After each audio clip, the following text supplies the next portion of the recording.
Andrew, you may be, an hour and a half outside of Melbourne, but all regional areas are going to be subjected to the harsh lockdown conditions. How does that make you feel now that you've fled Melbourne to get away from this lockdown? Well, I think it's insane. I mean, personally, I haven't got much to worry about. I've got the great sky outside I can watch, and the sea I can see from my lounge room. I've got birds squabbling for the birdseed we put out there outside every day. I'm happy. But others are doing it tough. I just was told a family friend of ours is in hospital with depression, in part from all this stuff. And if she's watching, I know she sometimes does. Our thoughts are with you. We love you, and we can't wait for you to come and visit us, come and stay for a while. You know, there's a lot of people doing it tough, and I am just so sad and angry that this has happened again. It was only yesterday we were told by the head of the Victorian government's COVID testing force, we're on top of this. And I suspect he was right, because the 5 infections yesterday, not one of them were community infections. They were a hotel worker and 4 people who were spouses or partners of people who had been in that quarantine hotel. That's number one. The overreaction, grotesque overreaction. Number 2, the only way this virus can come again in this community is through the quarantine hotels. How can they keep getting it so wrong? And the third, if they are such incompetence that they can't manage quarantine hotels, why in God's name are they in the middle of our biggest cities? This one, all right, it's not the one right in the middle of the CBD, it's by the airport. But if you're going to have it by the airport, why not put it an hour or two further north or further west or further east, so that if there's a breakdown in quarantine, you don't have 5 million people immediately, in a city affected. You can quarantine a town, you can lock that off, and maybe it's just 5,000 people. We have now had Brisbane shut down, we have had Perth shut down, and now Melbourne shut down all this year. And I just think, why are these quarantine hotels exactly located in the areas where they would cause maximum havoc if the virus gets out?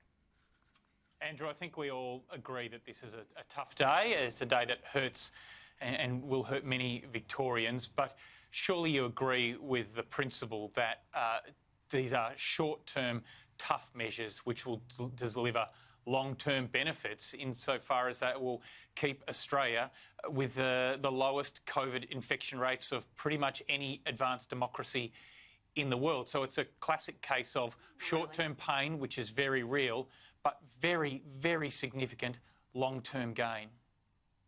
Yeah, Nicholas, in theory, those generalisations are fine, but let's look at the specifics. Are there other ways to do this without causing this much pain? I mean, like I say, it was only yesterday that the head of their COVID testing regime said, we're on top of this. What has changed, Nicholas? I mean, other states don't need to do it. Sydney hasn't needed to do this. There are alternative ways to do it. Now, if you thought that, look, we better, over abundance of caution was the Premier's words, abundance of caution, we need to do this tough thing, why wasn't this done last night or first thing this morning or something? It's so late. It's so late. We've got Valentine's Day coming on Sunday. Think of all the restaurants and the centres and all that. They can't get rid of they've bought their food in. It's all done. They've got to throw it out. The waste, the people in despair. I mean, it's all very well saying tough measures, but do tough that when tough works. Don't go overboard. Why are restrictions in areas where there's clearly no risk? Explain that to me. I mean, by this stupid measurement, you could imprison people for the next month in their own homes. We're being tough, long-term gain. You don't need to do it this way. Andrew, you are going to be required to wear a mask when you're walking all by yourself on a beach, deserted beach with another soul around. It is law. It will be law from midnight that when you leave your house... It is insane. Wherever you are in the state... I go down to the beach down there. I go down to the beach... I go down to the beach, right, And if I see one person in a half mile of beach, wow, that's crowded. So now I've got to wear a mask with the sea wind coming off from, you don't tend to get this virus out in the open air. You certainly, I'd like to know if anyone has got the virus on a beach, right? Or at a country road or something. Has anyone ever got that in the open air in the country road? One person? This is insane.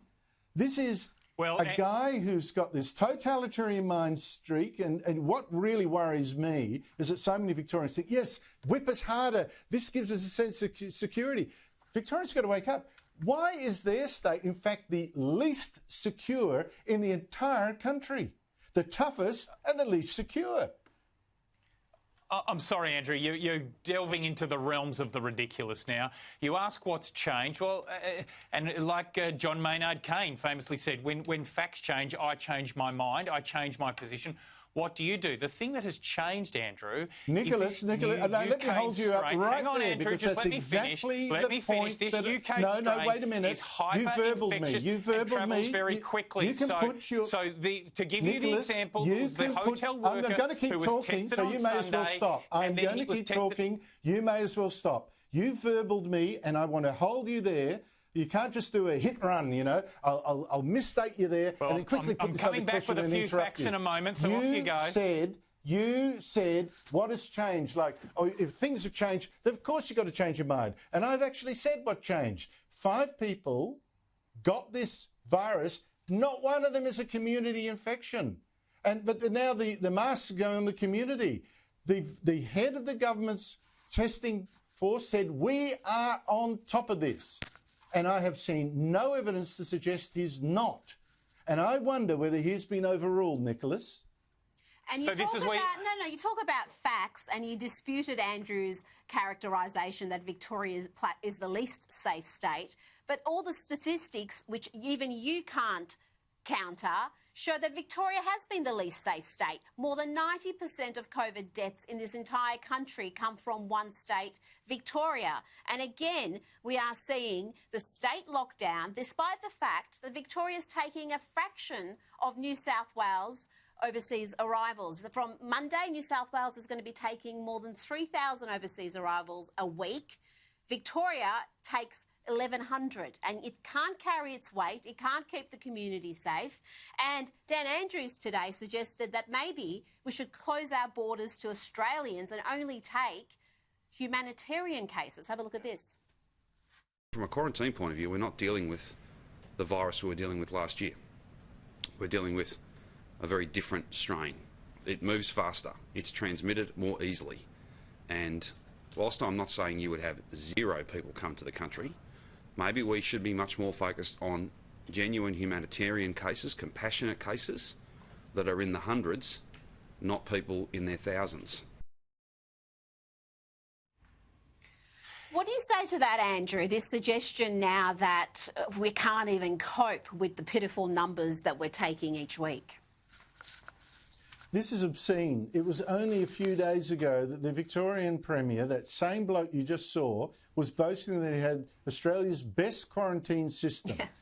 And yet he doesn't dare take 1/3, barely 1/3 he's taking of the kind of people coming in from overseas that New South Wales is taking. New South Wales trusts its quarantine system 3 times more than Victoria on those numbers. It'll take in 3,000. Victoria will take in 1,000 because it doesn't trust its quarantine hotels to cope. And to say that, we might have to further restrict it, there are Australians overseas desperate to come home. And they will include my daughter, for instance, in a few months when she graduates. And we have got a government totally incompetent with these quarantine hotels. And I go back to my earlier point. The only way this virus can get into the community, given the low level of spread and everything else, is through the quarantine hotels. This is the gate. You must throw everything into making sure they are absolutely, totally safe. The Victorian government has failed and failed and failed again. Hundreds of people are dead as a consequence. Victoria is now in another lockdown, and it's got to, A, lift its game, And B, if it can't keep managing these things with the barest of competence, don't put them in the city. Put them, say, I don't know, Phillip Island, French Island, somewhere where if it gets out, you can lock it down and the rest of the state can go about its business. But this is, we can't have this.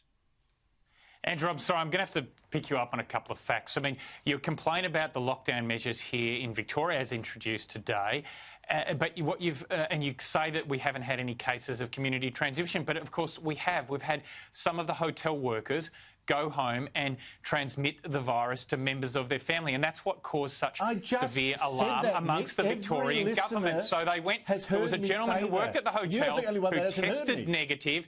He went home on a Sunday. He was tested negative. He was tested again, hadn't worked again on the Wednesday, and was found to be positive. In that time, members of his family had contracted the virus. So this is the previous strain. There's been 2-week incubation periods. Now we've got a disease which is moving faster than ever. That's what the justification is for these new tougher measures. So none of us like masks. You're clearly not listening. None of these things like a lockdown. To you. But that's why we need to have these things. On me like, how could I? Jeez, Nicholas, I did say that. Really like you. I respect you. Off camera, we can have a discussion. On camera, I don't know what goes on. I actually said twice. The only people that have been infected outside these hotels in the last 24 hours have been family members of those workers. I actually said that. And now you're telling me, you didn't take that into account. I've said it twice. I'll say it a third time. I just did. That is my point. No, you did say there'd been no case of community transmission. Then you had the point. Spread. No one has got it in a shop. No one's got it in a bread queue. No one's got it anywhere else. And I need to know, the government told us yesterday it's on top of this. I have not seen the evidence to suggest it's not. Can I ask you about something that doesn't get much attention? You mentioned it when you first joined us about someone you knew who was doing it tough in hospital. And that's one of the restrictions that has come in for the next 5 days. Now, it doesn't impact everybody, so it kind of gets ignored, but hospital visits banned unless it's an end-of-life situation. Again, the heartache, the stress, the mental fatigue that causes is just one of those things that no one really seems to consider, Andrew. It's almost a afterthought, but it matters. It matters to people who are really doing it tough and are in a hospital isolated. I support tougher measures than normal for things like hospitals, because they are people have got a compromised immunity quite often. They're packed together. These are one of the places that it is spread. But you would think it's not beyond the wit of smart people who've had a year now to think about it, to devise ways to minimise that risk. And I have to ask, with all these things, where's the cost-benefit analysis? What is the real risk and what is the danger? Now, you can't tell me that a country restaurant, right, is suddenly going to be a major problem if they do the proper support, the proper quarantine or infections and controls and social distancing and all that. You can't tell me that way out in the Wimmera, they're suddenly compromised by what's gone on in this quarantine hotel. Now, you've got to be proportionate about this. Now, I am firmly in favour of being really tough where tough makes a difference. I think you do. But the government certainly hasn't been tough enough on the quarantine hotels. Absolutely not. The writing's on, right in front of us right now. And I just wonder whether some of this other stuff is a distraction, because the public seems so terrified and now so conditioned to welcoming, the really tough smack of the shambok on their bare backside. Please, master, beat me again. I just think this is nuts, and you've got to pull Andrew, you it mentioned out. hotel quarantine not being tough. There has been cases highlighted in the media of people delivering goods for their friends or loved ones in hotel quarantine, walking right up to their door and delivering it. Now, as someone who's gone through the hotel quarantine program twice in New South Wales, I can tell you that could not happen in a million years. You could not have anybody other than the authorised staff bring anything up to your room. People would have to drop it off in the lobby. That's supposed to be the procedure, Nicholas. But for some reason in Victoria, there's been cases where people have turned up and just got into the lift, gone up to the floor where the overseas arrivals are and knocked on their mate's door and handed over some exercise equipment. It just seems crazy. Yeah, I mean, there was a clear breach of procedures there. The other thing I've been puzzled about is this distinction that's been made between hot hotels and cold hotels. The hot hotels have been run by hospital staff, the cold hotels by security and others. And the outbreaks we have had in Victoria coming out of cold hotels. So clearly there needs to be a step up there. But Andrew, I've got to compliment you on the wonderful view you've got from your residence there in Mornington Peninsula. You can see all the way to the beautiful skyline of Melbourne. We can see. Thank you so much for joining us. Please commence your weekend and make the most of it.